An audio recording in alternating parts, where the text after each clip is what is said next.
Okay, it is very, very hot. Like, I'm school recently just like finished for me, and like now I'm on summer break, and this is like one of those very like hot days like you just can't like really comprehend anymore. It's just so like ridiculously hot that like you kind of wish they kind of think that like living in Arizona and Death Valley would be a better place to live in. I'm joking, obviously. Anyway, happy Memorial Day, everybody. So, today we're gonna be talking about this one show called Noodle and Doodle.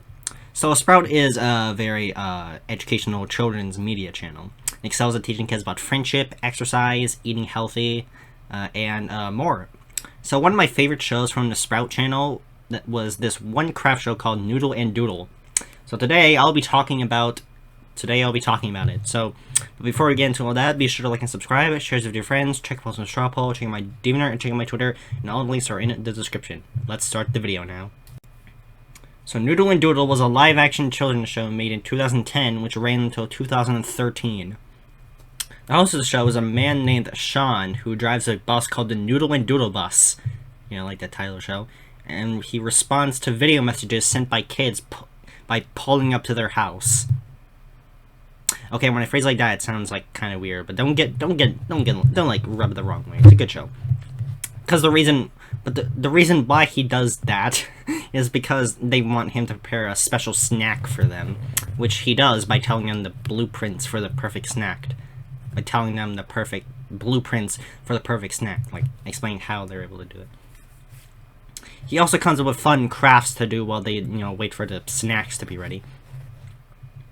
So, Sean's not the only character in the show, though. He has a puppet assistant, named Noodle, because Noodle and Doodle. And, like, who helps him with, like, the snacks and stuff, snacks and crafts, In each episode, there will be, like, a small little segment where Sean and Noodle, like, make the snack, and then there's, like, a montage of them, like, cleaning up afterward.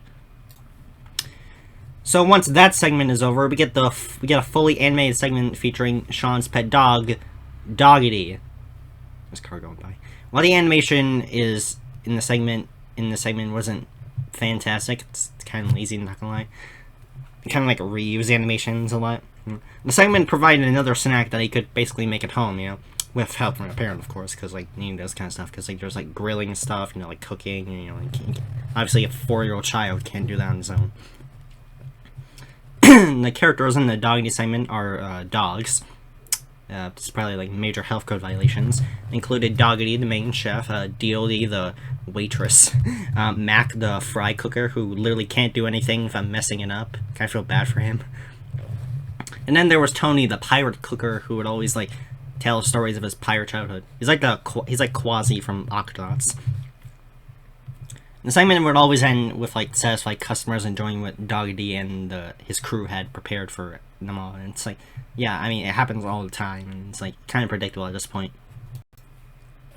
After the Doggity segment, we get to watch Sean teach some kids how to make some certain craft, like like related to the snack he prepared for them. So Sean like took his time with like each step, and the process was like very simple for kids to understand. Like it's almost as if he was like waiting for them to actually like finish the step before he moved on, because like if he goes too quickly, then the kids will be like, what I can't can you go back and tell me how to do this, because that wastes time. That's why he patiently waits for them to like get ready before he moves on to the next step. And maybe because like the crafts are like generally like really simple, or maybe that because Sean's great great art teacher. I have him from my art teacher, high school, but it's still like pretty endearing to watch him.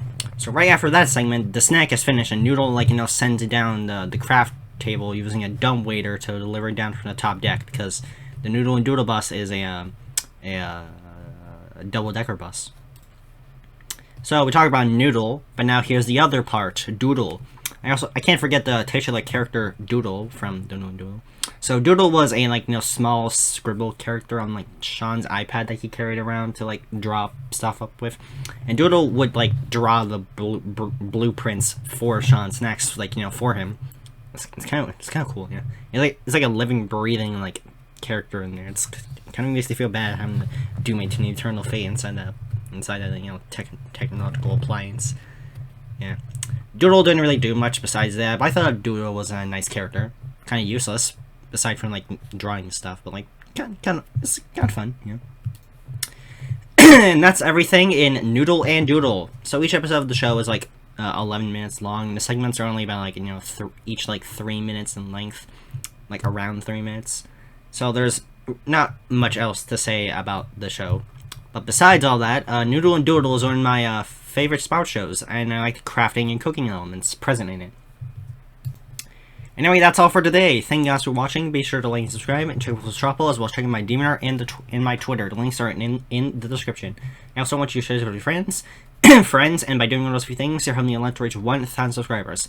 I will see you guys next time, and happy Memorial Day.